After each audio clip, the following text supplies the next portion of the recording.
and I'm honored to introduce to you Påle Eric Forbes, who has been learning and sharing these many stories, to share a story with us today to begin this second day of the 6th Marianas History Conference. Ladies and gentlemen, Påle Eric Forbes.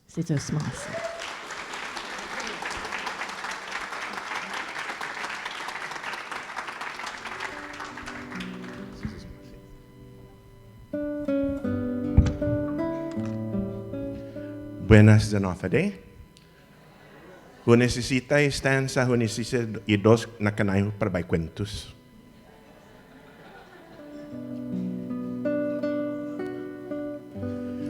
No, sa madadandan ni dandan, no? By cantar diamzo?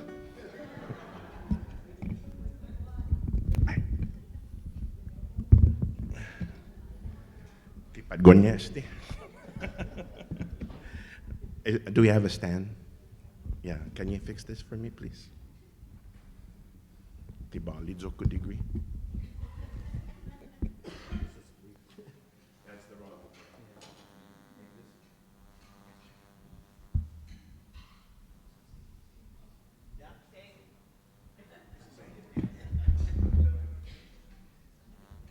This one is different one. Okay. No, it's okay. No, move. It doesn't fit? No. Yeah, this makes a different one. It's a different stand. There's no one in there. We'll all check that. It's okay, I'll hold it. So it's so good to see so many people here attending the conference, except when you need parking. So I tried to join you last night for dinner, la matsuli todi parking. Mauling nagwaha McDonald. Ay agud. Sa sumasagad zo gigima taw-taw za manasena zo. Ti baytay gwini na tataw-taw ho jang ginyolang. Espesyal na saludo para hamzo ni taw-taw siya na may sa manhita talo. Jan entingo na ginin sumagad zo 3 años zo gwinisaypan za kada gwaha rason na makumbibida zo magi by accepta. Okay? Masaya matay pat umakamo pat conference. Magov zo maktu gisi enamay. Zamanai zo koronahu pat mar para bay na setbi za hunggan para bay na setbi law an monazan no komentus. Sa hami ni mambozo masin siya sinti za gengwaha hafa no. So, looking at such an esteemed audience, I'm reminded of one of my favorite stories that come from the Jewish tradition. A certain synagogue in Poland was divided on a matter of tradition. The moment a certain prayer was said in that synagogue, half the congregation stood up, but the other half remained seated. So people were arguing, what is the correct tradition? Do we stand or do we sit for the prayer? Unable to solve this question, the synagogue sent 10 representatives to a renowned rabbi in a very large city. Learned Jews from all over Europe consulted this rabbi on the most complex problems of the law. The first 5 representatives told the rabbi that they believed everyone must stand for the prayer. And the rabbi said, that's the tradition. But the next 5 representatives argued that everyone should stay seated for the prayer. And the rabbi said, that's the tradition. Finally, someone said, but Rabbi, you're saying that both are correct, and they can't be both correct. And the rabbi said, that's the tradition. All throughout history, there has never been only one way to be Chamorro. How do I know this? Because the Chamorros themselves will tell you. Maybe not with words, but certainly with their actions. And my talk this morning has to be Guam-centric and Chamorro Guam-centric.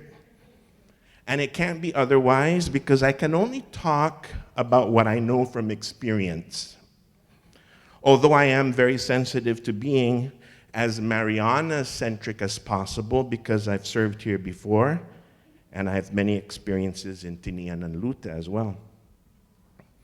But if you knew the Manamku that I knew in the 1970s, there were two kinds of Guam Chamorros, the Mangihagatnya and the Mangisengsung.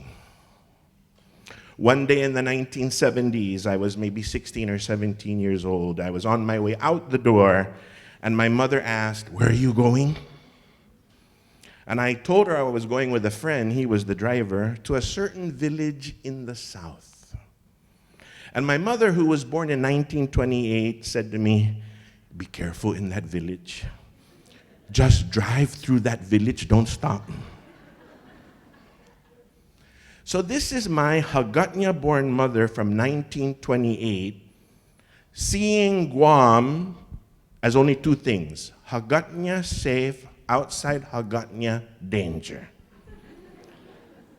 Where did my mother think we were in 1978? Back in pre-war Hagatnya, patrolled by the US Marines? I could have found more than enough danger right there in Sinajaña in 1978. But this was my mother's childhood worldview speaking. Guaha imangi Hagatnya, Zangguaha imangi Sengsung. And even inside Hagatnya, there were divisions. You didn't need to drive down south to find them. A court case in 1911 was between a woman in Hagatnya and a man from Aniguac, which is part of Hagatnya, half a mile, if that, from the center of Hagatnya. And a direct quote in Chamorro from the court transcript shows that the social distance between someone from Hagatnya and someone from Aniguac was longer than the 5 minutes needed to walk from Hagatnya to Aniguac. The woman from Hagatnya said to the court, "Ay, kipunyetero. Pago ungi anak Aniguac jo unaketo gilugato." What a nuisance. Now someone from Aniguac is going to put me in my place. Tat palo itaw to Aniguac. Aniguac people are useless. And to show that the Aniguac man could care less about this social put-down, he told the court, "Hagu mauli nigi Hagatnya, Påle Eric zanigi Aniguaku." You are good, you're fine being from Hagatnya. Just leave me alone and my being from Aniguac. And the examples abound about how one group of Chamorros see other groups of Chamorros as being somewhat different, often in humorous ways, like the man who climbs the tree to check the mango, then goes down and uses the gauli to tifi.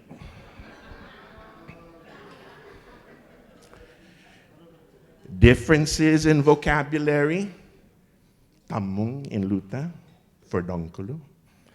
Patas dyan adding between Guam and the rest of the Marianas. Differences in pronunciation.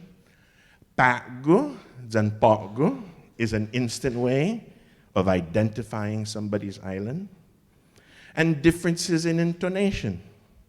The tonadan luta and the now near vanished tonadan igisengsung gidsa Guam. And this is all before and besides the outside influences that have made us all the more different. Like the way the Guam and the Northern Marianas Chamorros tag Japanese and American influences on each other. Court documents also reveal that there was an inalahan system of dividing a butchered cow or a huge catch of fish, as opposed to the Maleso way. And it seems the nearer two places are, the more accentuated the difference is. Malesso and Umatak, Hagat and Sumay. Even as far back as the 1600s, so before Western influence changed Chamorros from the pre-contact culture to a partly westernized culture, there already were cultural differences inside pre-contact culture. The manner of life of the Mangatsang, for example, as opposed to everybody else. The relative newness of the Lati culture as opposed to the pre-Lati period. The observation of a European writer who says that the men of Saipan, we're talking the 1600s, the men of Saipan had a reputation among Chamorros, not among the Europeans, among Chamorros, of being rougher, tougher, and more obstinate than men from other islands. The way of life of pre-contact Chamorros from the northern islands, the Gani, was so different that when they were forced to live in the southern islands among their fellow Chamorros, many of them died because of the change in lifestyle, if not disease. All of this goes to show that there has never been only one way to be Chamorro. That there have always been differences, but differences among Chamorros. Not differences between Chamorros and some other people. The Gihagatnya didn't see the Gisengsung as a completely different race. Despite the differences, the Chamorro from Guam and the Chamorro from Luta were the same. The man from Manila or Massachusetts who settled in the Marianas was different. But the Mendiola from Guam who moved to Luta was the same as the Manglotnya who had never left Luta. Now, the children of the Mendiolas and the Quintanidzas who moved from Guam to Luta, they had to adjust to Luta ways. And his children born in Luta didn't need to adjust. Luta was their reality from birth. And when the Chamorros from Saipan and Luta were sent to Guam in World War II to act as interpreters, a second group of interpreters was not needed to translate between the Chamorros of Saipan and the Chamorros of Guam. They spoke the same language, even with the differences. Now, there were two ways the Chamorros of old handled these differences. The first was never to mock these differences to the person's face. If you heard someone from Luta pronounce the word differently, you just pretended that all was well. The second way was to point out these differences behind the person's back. The differences were a source of humor and entertainment, just as we're laughing now, but almost never in a scornful or vicious way. The way to navigate these differences was never to say pairi on Guam for something excellent, and never to refer to one's foot as patas in the Northern Marianas. Do as the Romans do. And this has been my philosophy from day one.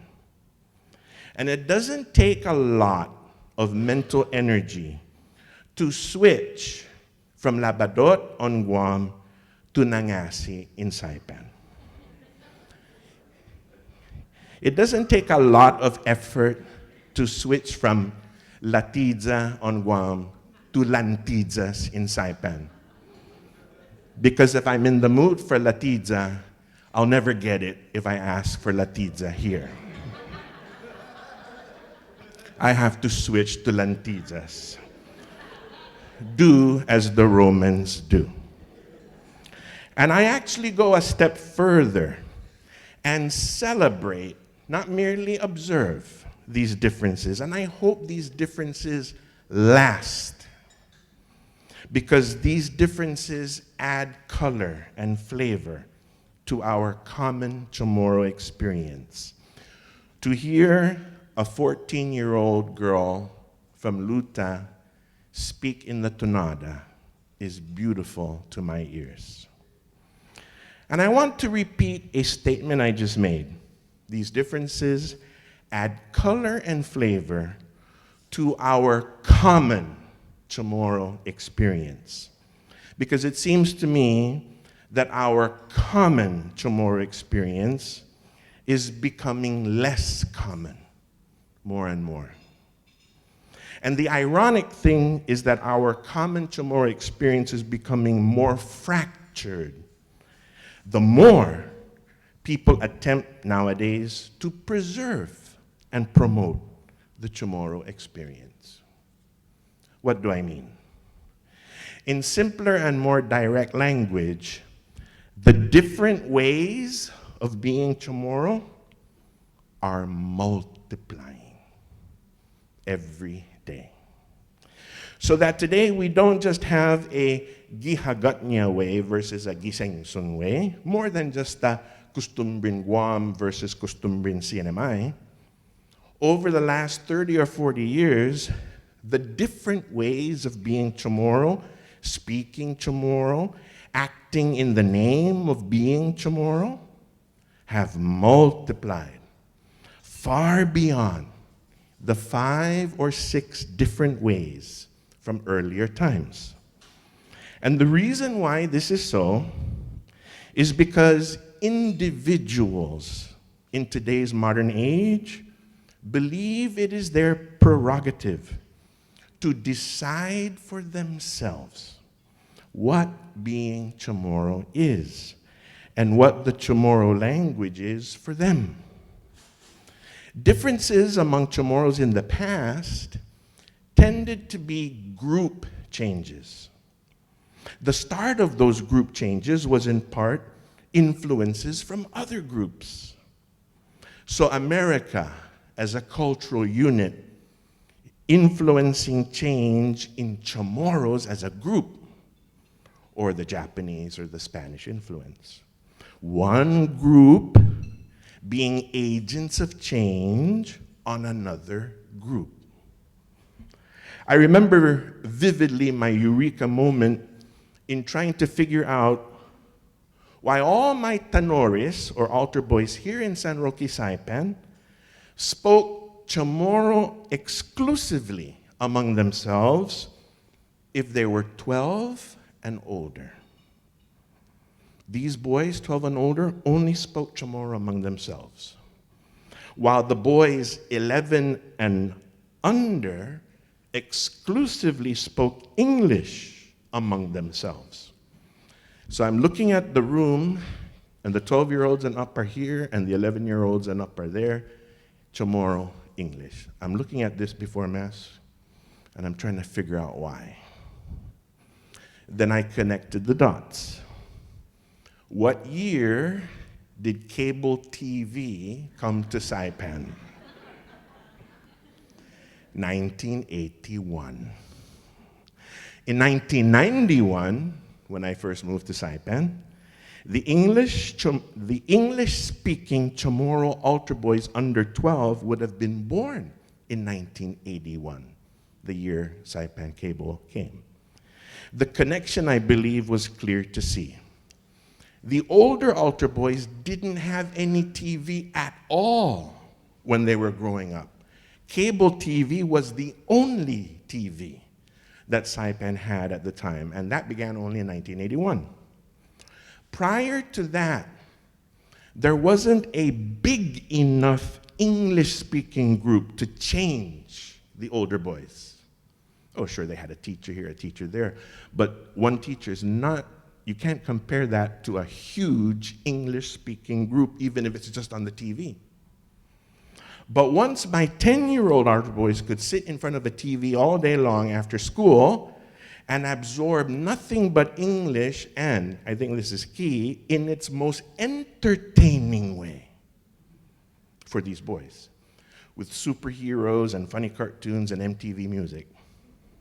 Now we had a huge English group able to effect change in those boys.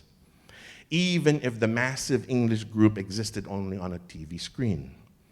The older boys, the pre-cable TV boys, only had sticks and jump ropes and old crates to play with when they were 6 or 7. You don't need to speak English to play with empty bottles in a vacant lot in the village. So even if we admit the possibility that some changes began with an individual, who on Guam, for example, decided that potas can be applied to humans? Who on Saipan decided that Pairi doesn't only refer to a stud bull?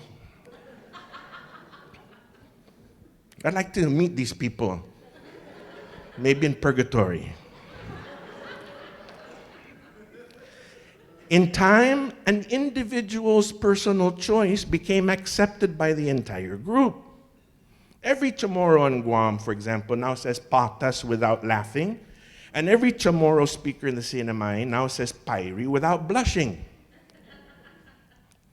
But today, the individual's personal choice in making changes has a greater role in creating the diversity we see today in Chamorro speech and ideas. Just get on social media. And since there are so many individuals deciding how to be Chamorro their way, changes are happening in smaller units today rather than the entire community. Besides the individual nature of changes today, we also note that modern changes in language and cultural expression are not only deliberate changes, these changes are also sought out. 100 years ago, it can be safely said that change happened more or less spontaneously. I don't think Tun Jesus woke up 100 years ago and said to himself, I'm going to give a new meaning to a Chamorro word today. But for the past 40 or 50 years, change has often been deliberate and eagerly sought for.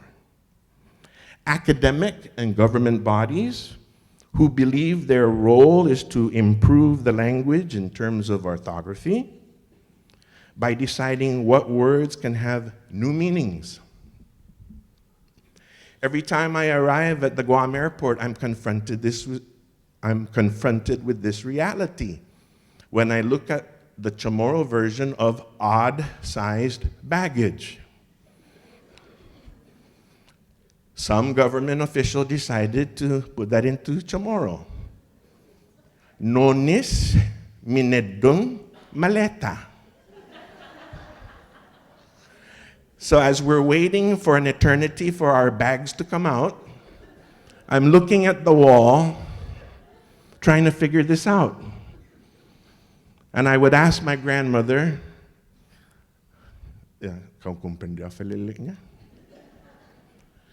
so I went home and checked. Nonis means odd, but in terms of odds and pairs, or evens.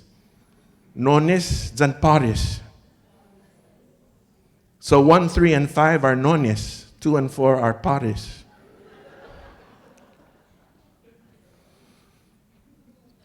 So someone at the airport or some other government entity got a phone call, hey, put odd-sized baggage in Chamorro. Went to Topping's dictionary and looked up odd and saw nonis, but completely misapplied the word. And by deciding, well, if we don't have a Chamorro word for it, let's just invent one. So, driving by Payless, and we see the banner, Kutibu Payless. Kutibu. I'm still thinking about that one. I've looked in all sorts of books. So, what's going on now is not only are changes being done by individuals, and that's multiplying, but it's also that the changes are actively sought. It's like some people wake up every morning and go, my life has no fulfillment. I have no meaning in life unless I invent a new word.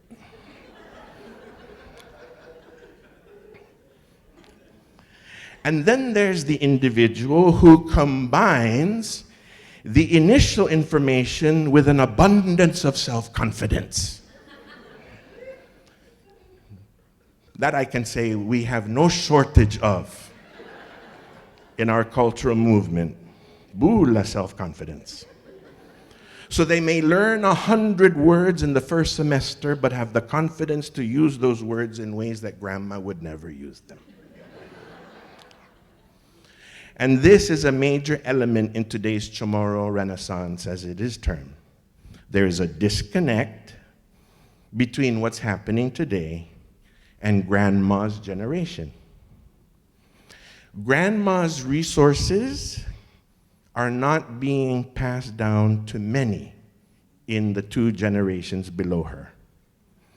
There's more than one reason for this. There's, for example, grandma's at times inaccessibility, grandma's hesitation to teach, sometimes due to self-doubt.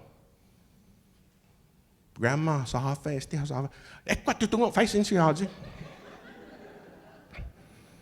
But also at times, the grandkids' lack of interest in asking grandma. So there is a break between now and grandma's generation. The Sijuus Maasi Chamorro and the Saina Maasi Chamorro. To the point where at the end of this talk, I don't know how to say thank you to you.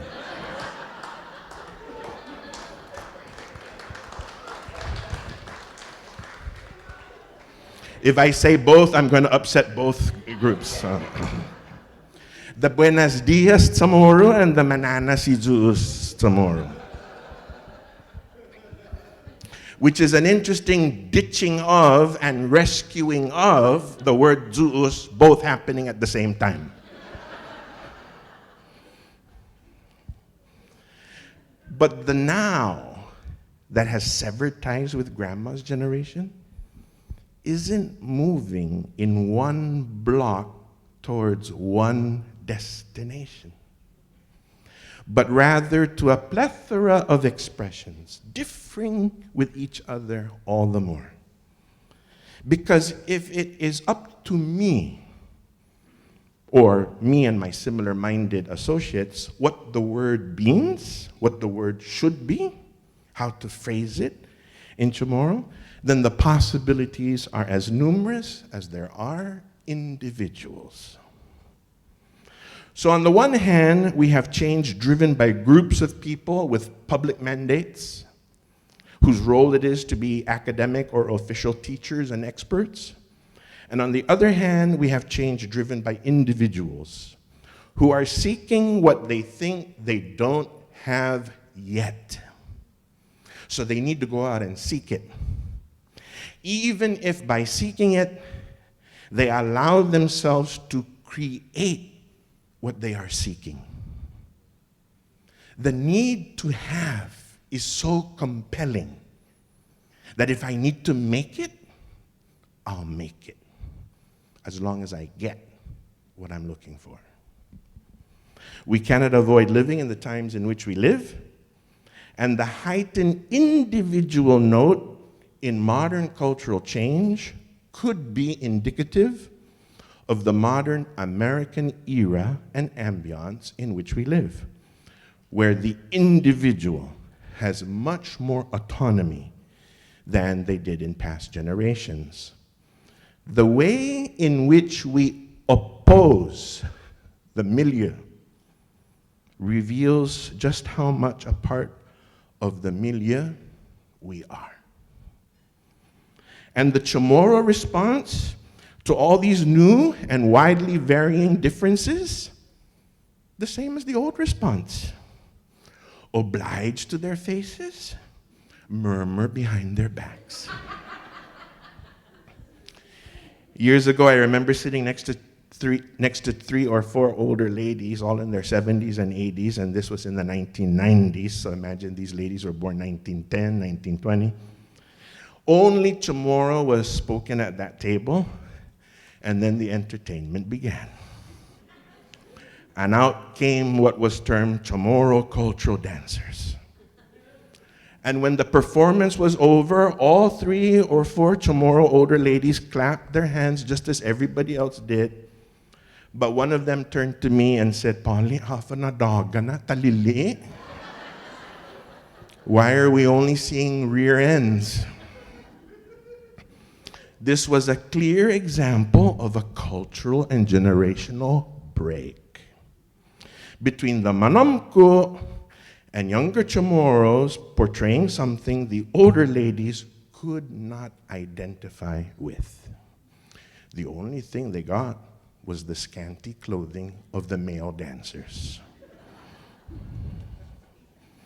So all over the Marianas, there is a huge but silent block of people who quietly observe, say nothing, but cannot relate to current trends. And it's not just older people. It includes younger people who did have access to grandma, who were formed linguistically and psychologically by grandma, who speak grandma's Chamorro. They have no need to seek because they got it, even without seeking, because grandma, grandpa, and sometimes the parents gave it to the 4-year-old when they were 4. It will be an interesting 20 and 30 years ahead. So interesting, I'm sad. I will probably not be around to see it unless you go to the cemetery and give me a report. But what will be the result of the present trend of a multiplicity of Chamorro expressions coming from individual choices? Well, the best way I know to get fired from anything is to pretend to be a prophet of future times.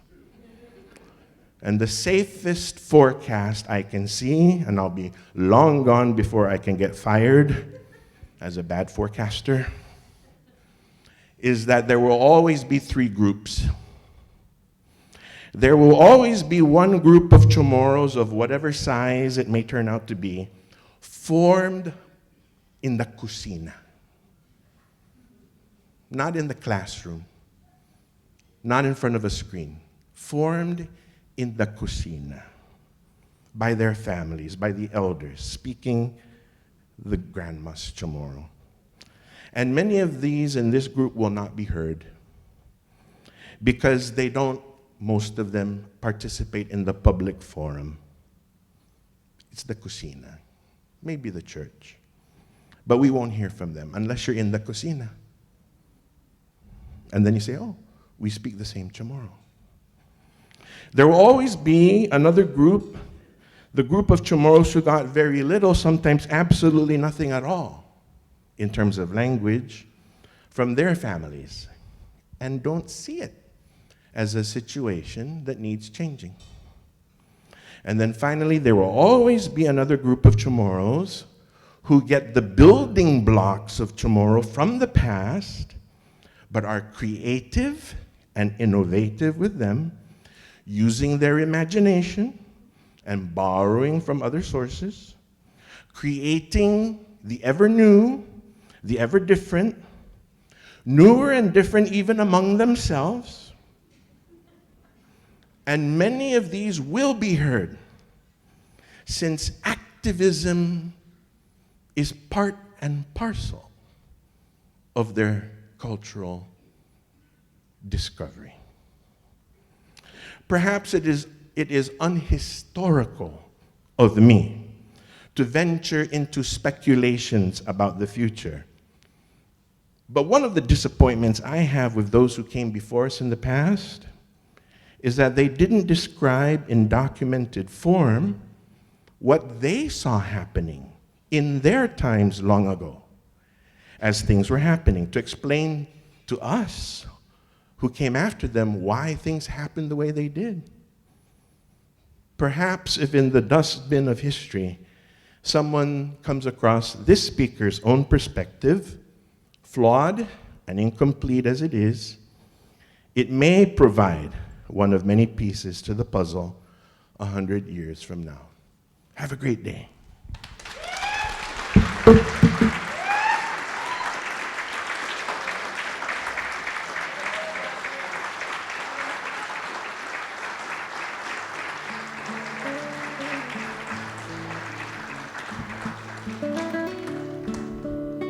Thank you so very much, Påle, for that wonderful speech. I'm so glad I got to sit in. At this time, we have a few minutes actually to do Q&A. I don't know if we asked him if we could do that, but does anyone have any questions?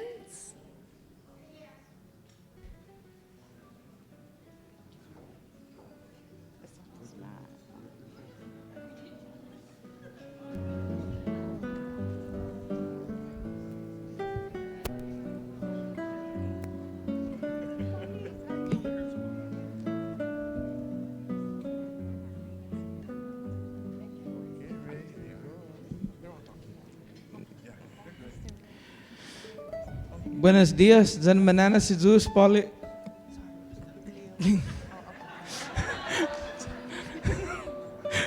No. Kana na pizza di dyan haon nito, yung sasagan po ni Tres na grupon Chamorro. Guabe faz, no. No entry todo itres na grupo niyon songan. Inat sa lignia lo kung todo i-grabe lo ko na minagahit. Kosinya unsangani do. Ko tenga sinya eji i sesu matulaika na grupo. Manyuli dididi ginin ialentus Chamorro nana. Masya dididi jay eju na dididi siyempre sisigya mo na pat hafamon ninasomo ko pat ahi siyempre tagwanawa yung sangan pago masusedigi Si Jesus Masi Ray, pwede na Ray mafaisin si nanambia na. Pwede mafaisin. Lahu comprende na mega biyahe taigui esta si nanambia. Tunggan. Ti man fifinot sa moro gihalom familia, hu comprende na. Hu comprende minatres na grupo na megay bahay ti mahosngon ti maatendi imanom ko na put manay gwes tapat ti sinya masoda. Hu comprende. Haftay mano para italanta mo na hafa para masusedi danes ti tres na grupo tiutungo. Pwede yung sangon izo gi naftan ho. Danklo na si Zeus Masi. Ben probezo.